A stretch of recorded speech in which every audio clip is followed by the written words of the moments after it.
That's a brown kiondo. It's not a brown envelope. Guku bururi ugithie na mbere na gukua murigo murito wa mathire uri ucungiriria Kenya gukorwo makiriha magoti ma iguru.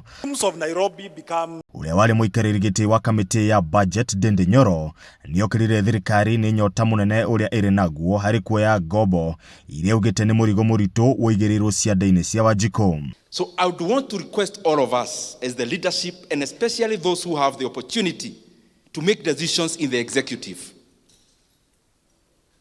Let us serve our country with dedication.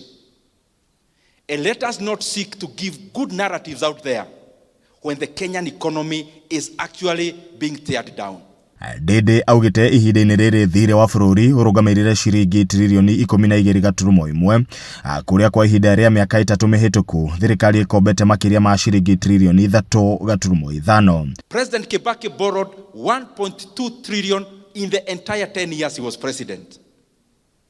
And therefore we have borrowed 3 times in 3 years. We have borrowed 3 times what Kibaki borrowed in 10 years. That's the money Kenya has borrowed in the last 3 years alone. When the lights go off, every day, every single day, Kenya is borrowing 3.4 billion every day. Oho Ndindi athiite na mbere na gukirira thirikari ni kwaga gukuruhania bunge ikioya matua mayo ma mathire maria mafati gwikirwo kirore ni bunge. We are now headed to the elections. And what governments do, they focus more on re-election and we forget that we have a country to lead after the elections. Mubunge oyo augite thirikari no ihote gutafania uthii wa na mbere itakuongerera magoti maria makoretwo makihinyiriria mu Kenya na njira nene. To request that we do not have to put our country in that kind of pedestal in terms of borrowing. Kenya has always had development for the many years, but we never had to borrow that much. President Kibaki did a lot of development.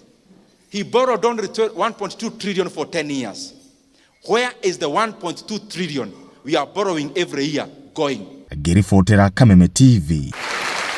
Njitagwo Edwin Mbugua.